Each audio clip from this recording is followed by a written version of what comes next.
ಎಲ್ಲರಿಗೂ ನಮಸ್ಕಾರ. Welcome back to ಸ್ವಾದ ಅನುಭವ ಯೂಟ್ಯೂಬ್ ಚಾನಲ್. ಇವತ್ತು ಬೆಳಗಿನ ತಿಂಡಿಗೆ ನಾನು ಅಕ್ಕಿ ರೊಟ್ಟಿ ಮತ್ತು 2 ಥರದ ಪಲ್ಯ ಮಾಡಿದ್ದೀನಿ. ಇಲ್ಲಿ ನಾನು 2 ಥರದ ಪಲ್ಯ ಮಾಡಿರೋದ್ರಿಂದ ಏನೆಲ್ಲ ಇಂಗ್ರೀಡಿಯೆಂಟ್ಸ್ ತೊಗೊಂಡಿದ್ದೀನಿ ಹೇಳ್ತೀನಿ. ಬೇಯಿಸಿಟ್ಕೊಂಡಿರುವಂತಹ ಕೋಸು, ಬೆಂಡೆಕಾಯಿ, ಉಪ್ಪು, ಈರುಳ್ಳಿ, ಒಣಮೆಣ್ಸಿನ್ಕಾಯಿ, ತುರಿದಿಟ್ಕೊಂಡಿರುವಂತಹ ಕಾಯಿ, ಹುಣಸೆಹಣ್ಣು, ಹಸಿಮೆಣ್ಸಿನ್ಕಾಯಿ, ಕೊತ್ತಂಬರಿ ಸೊಪ್ಪು, ಟೊಮ್ಯಾಟೊ, ಸಾಸಿವೆ, ಜೀರಿಗೆ, ಕಡಲೆಬೇಳೆ, ಅರಿಶಿನ, ಇಂಗು ಮತ್ತು ಆಯಿಲ್ ತೊಗೊಂಡಿದ್ದೀನಿ.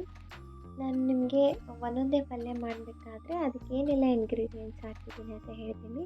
ಮೊದಲನೇದಾಗಿ ನಾನಿಲ್ಲಿ ಕೋಸಿನ ಪಲ್ಯ ಮಾಡ್ತಾಯಿದ್ದೀನಿ. ಅದಕ್ಕೆ ಒಂದು ಬಾಣಲಿಗೆ ಎಣ್ಣೆ ಹಾಕ್ತಿದ್ದೀನಿ. ಎಣ್ಣೆ ಕಾದ್ಮೇಲೆ ಸಾಸಿವೆ, ಜೀರಿಗೆ ಮತ್ತು ಕಡಲೆಬೇಳೆನ ಹಾಕ್ಕೊಂಡು ಕಡಲೆಬೇಳೆ ಒಂದು ಸ್ವಲ್ಪ ಬ್ರೌನ್ ಆಗೋವರೆಗೂ ಅದನ್ನು ಹುರ್ಕೊತೀನಿ.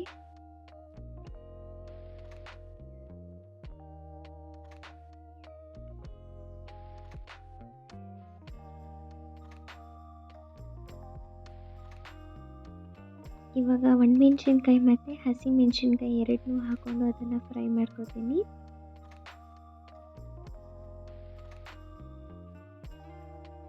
ಈರುಳ್ಳಿ ಹಾಕ್ತಿದ್ದೀನಿ.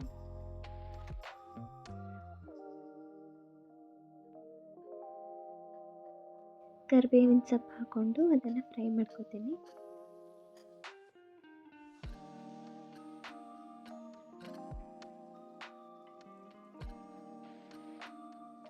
ಒಂದು ಚಿಟಿಕೆ ಅರಿಶಿನ ಹಾಕಿ ಅದನ್ನು ಮಿಕ್ಸ್ ಮಾಡ್ತೀನಿ.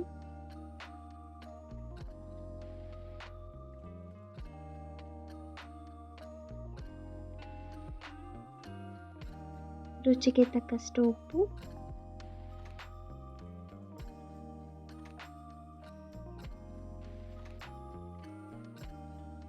ಮೊದಲೇ ಬೇಯಿಸಿಟ್ಕೊಂಡಿದ್ದಂಥ ಕೋಸು ಹಾಕಿ ಮಿಕ್ಸ್ ಮಾಡ್ತೀನಿ.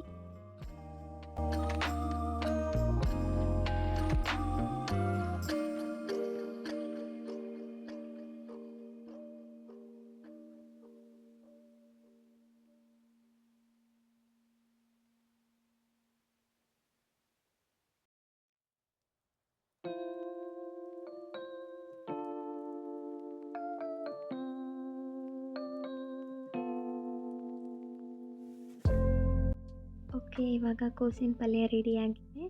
ಇವಾಗ ನಾನಿಲ್ಲಿ ಕೊತ್ತಂಬರಿ ಸೊಪ್ಪು ಮತ್ತು ಕಾಯಿ ಹಾಕಿಬಿಟ್ಟು ಅದನ್ನು ಮಿಕ್ಸ್ ಮಾಡಿ ಇದನ್ನೇ ತಿಡ್ತೀನಿ.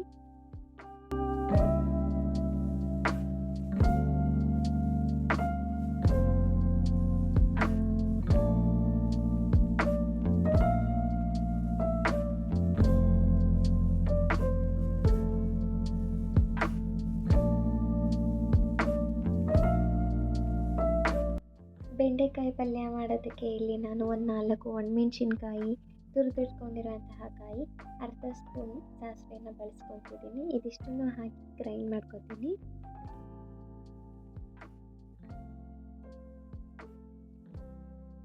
ಒಂದು ಬಾಣಲಿಗೆ ಎಣ್ಣೆ ಹಾಕಿ ಎಣ್ಣೆ ಕಾದ್ಮೇಲೆ ಸಾಸಿವೆ, ಜೀರಿಗೆ ಮತ್ತು ಕಡಲೆಬೇಳೆ ಹಾಕ್ಕೊಂಡು ಅದನ್ನು ಫ್ರೈ ಮಾಡ್ಕೊತೀನಿ.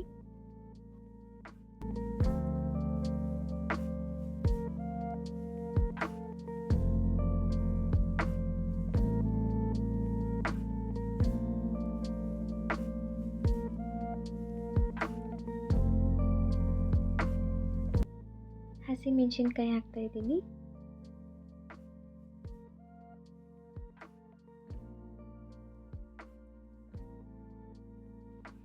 ಈರುಳ್ಳಿ ಹಾಕಿ ಈರುಳ್ಳಿ ಚೆನ್ನಾಗಿ ಫ್ರೈ ಆಗೋವರೆಗೂ ಅದನ್ನು ಬಾಡಿಸ್ಕೊತೀನಿ.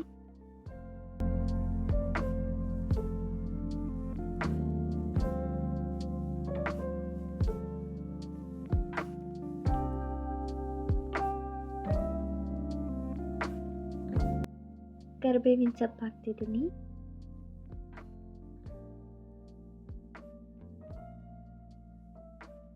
ಒಂದು ಚಿಟಿಕೆ ಅರಿಶಿನ,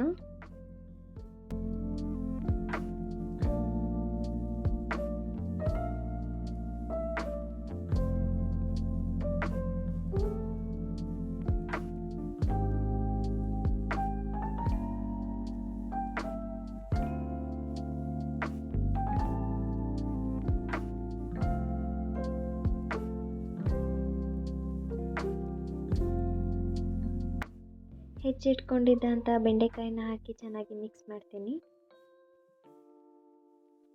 ಬೆಂಡೆಕಾಯಿ ಪಲ್ಯನ ಮುಂಚೆನೂ ಕೂಡ ಸ್ವಲ್ಪ ಎಣ್ಣೆ ಹಾಕ್ಕೊಂಡು ಅದರಲ್ಲಿ ಫ್ರೈ ಮಾಡಿಕೊಂಡು ಕೂಡ ಮಾಡ್ಕೋಬೋದು. ಆದರೆ ನಾನಿಲ್ಲಿ ಯಾವುದೇ ರೀತಿ ಮುಂಚೆ ಎಣ್ಣೆ ಹಾಕ್ಕೊಂಡು ಫ್ರೈ ಮಾಡ್ಕೊಂಡಿಲ್ಲ. ಡೈರೆಕ್ಟ್ ಇವಾಗ ಒಗ್ಗರಣೆಗೆ ನಾನು ಹಾಕಿರೋದು.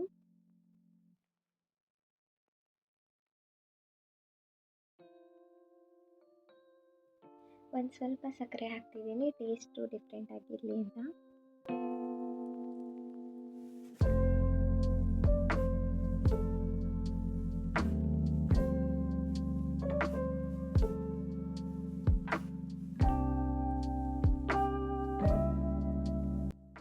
ಇವಾಗ ಇದನ್ನು ಚೆನ್ನಾಗಿ ಮಿಕ್ಸ್ ಮಾಡಿಕೊಂಡು ಟೊಮೆಟೊ ಹಾಕ್ತಾಯಿದ್ದೀನಿ.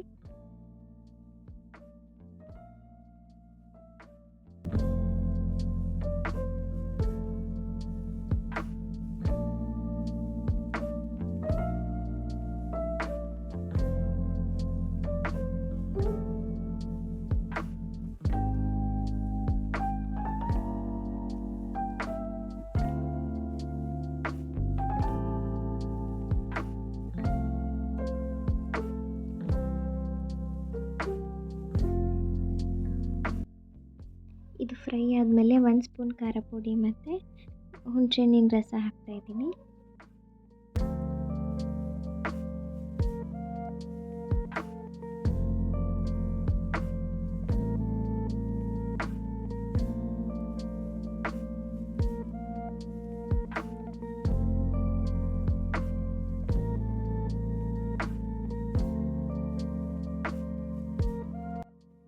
ರುಚಿಗೆ ತಕ್ಕಷ್ಟು ಉಪ್ಪು ಸೇರಿಸಿ ಅದನ್ನು ಚೆನ್ನಾಗಿ ಬೇಯಿಸ್ಕೋಬೇಕು.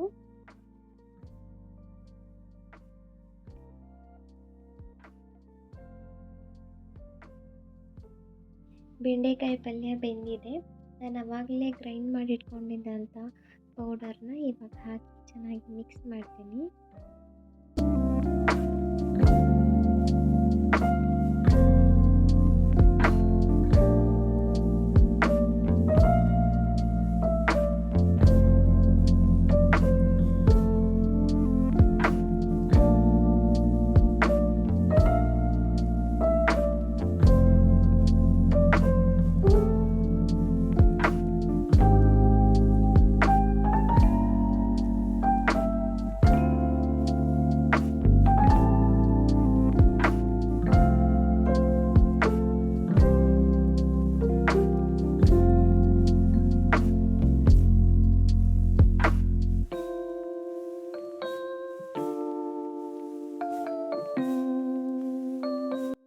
ಕೊನೆಯಲ್ಲಿ ಸ್ವಲ್ಪ ಕೊತ್ತಂಬರಿ ಸೊಪ್ಪು ಹಾಕಿ ಮಿಕ್ಸ್ ಮಾಡಿದ್ರೆ ಬೆಂಡೆಕಾಯಿ ಪಲ್ಯ ಕೂಡ ರೆಡಿ ಆಯಿತು. ಈಗ ಮತ್ತೊಂದು ಕಡೆ ನಾನು ಒಂದು ಪಾತ್ರೆಗೆ ಅಕ್ಕಿ ಹಿಟ್ಟು ಮತ್ತು ಒಂದು ಸ್ವಲ್ಪ ಅನ್ನನ ಗ್ರೈಂಡ್ ಮಾಡಿ ಇಟ್ಕೊಂಡಿದ್ದೆ. ಅದನ್ನು ಈ ಹಿಟ್ಟಿನ ಜೊತೆ ಬೆರೆಸಿ ಸ್ವಲ್ಪನೇ ನೀರು ಹಾಕ್ಕೊಂಡು ಅದನ್ನು ಕಲಿಸ್ಕೊತೀನಿ. ರೊಟ್ಟಿ ಹಿಟ್ಟು ಕೂಡ ರೆಡಿ ಆಯಿತು. ಇವಾಗ ರೊಟ್ಟಿ ಮಾಡ್ತೀನಿ.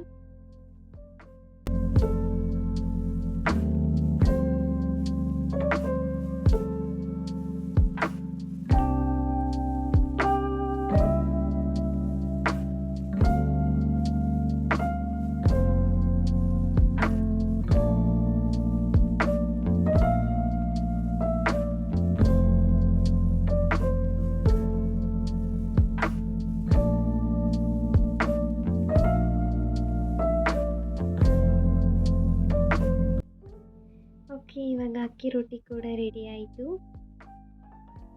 ಬಿಸಿ ಅಕ್ಕಿ ರೊಟ್ಟಿ ಜೊತೆ ಬೆಂಡೆಕಾಯಿ ಪಲ್ಯ ಮತ್ತು ಕೋಸಿನ ಪಲ್ಯ ಕಾಂಬಿನೇಷನ್ ತುಂಬಾ ಚೆನ್ನಾಗಿತ್ತು, ತುಂಬಾ ರುಚಿಯಾಗಿತ್ತು.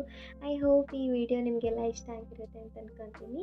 ಇಷ್ಟ ಆಗಿದರೆ ಲೈಕ್ ಮಾಡಿ, ಶೇರ್ ಮಾಡಿ, ಕಮೆಂಟ್ ಮಾಡಿ. ಹಾಗೆ ಇನ್ನು ಯಾರೆಲ್ಲ ನನ್ನ ಚಾನಲ್ಗೆ ಸಬ್ಸ್ಕ್ರೈಬ್ ಆಗಿಲ್ಲ ಬೇಗ ಹೋಗಿ ಸಬ್ಸ್ಕ್ರೈಬ್ ಮಾಡ್ಕೊಳ್ಳಿ. Thank you all.